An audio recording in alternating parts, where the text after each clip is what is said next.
Exercice numéro 3. On considère la fonction f définie par f de x est égal à x moins 4 sur x moins 2. Première question, déterminer le domaine définition puis vérifier que pour tout x appartenant au domaine définition, f de x est égal à 1 moins 2 sur x moins 2. On remarque ici que la question est décomposée en deux parties. Première partie, déterminer le domaine définition. Pour cette partie, nous allons commencer par f de x est égal à x moins 4 sur x moins 2. Pour que cette fonction soit définie, il faut que x moins 2 soit différent de 0, ce qui revient à x différent de 2. D'où le domaine définition est l'ensemble R à l'excepte de chiffre 2. Pour la deuxième partie, vérifiez que pour tout x appartenant au domaine définition, f de x est égal à 1 moins 2 sur x moins 2. Premièrement, on a l'image de x par la fonction f et x moins 4 sur x moins 2. C'est égal à x moins 2 sur x moins 2, moins 2 sur x moins 2. Ce qui nous donne enfin 1 moins 2 sur x moins 2. D'où f de x est égal à 1 moins 2 sur x moins 2. Et c'est ce qu'il fallait démontrer.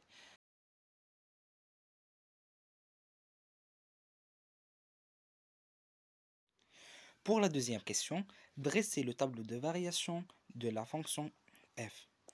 Donc, premièrement, pour dresser le tableau de variation de f, nous devons calculer le déterminant. Delta égale à moins 2 plus 4, ce qui donne 2, qui est supérieur à 0.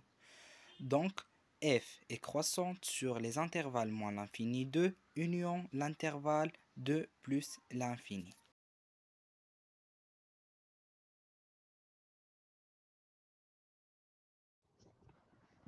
Alors, on commence par le troisième exercice, cette troisième question. On nous demande de montrer que pour tout x appartient à l'intervalle 0,1, on a f de x encadré entre 2 et 3.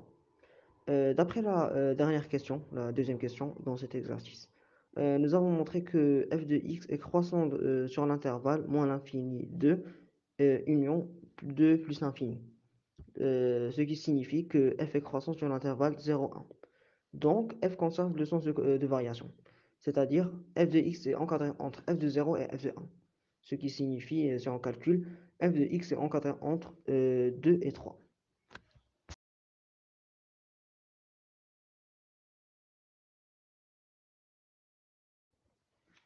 Alors, pour la quatrième question, on nous dit de déterminer les points d'intersection de la courbe CF avec les axes du repère.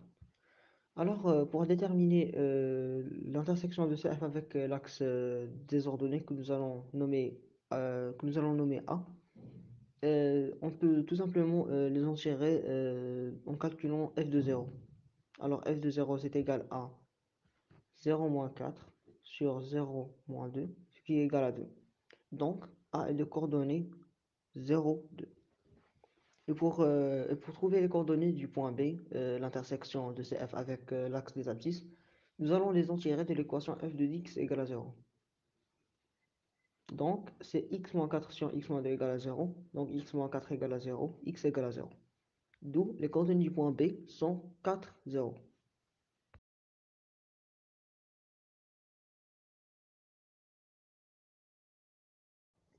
Alors, pour la cinquième question, on détermine la nature de la courbe CF et ses éléments caractéristiques. On a f de x est une fonction de la forme ax plus b sur cx plus d. Donc c'est une fonction homographique, d'où c de f est une hyperbole. Pour ces éléments caractéristiques, il y a un centre et deux asymptotes. Et on peut en tirer les coordonnées de ce centre qu'on va appeler oméga de la forme canonique de cette fonction qu'on a déjà trouvé dans une question précédente.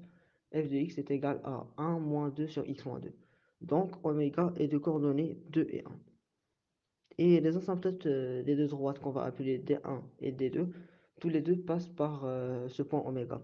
Donc D1 d'équation x égale à 2 et D2 d'équation y égale à 1.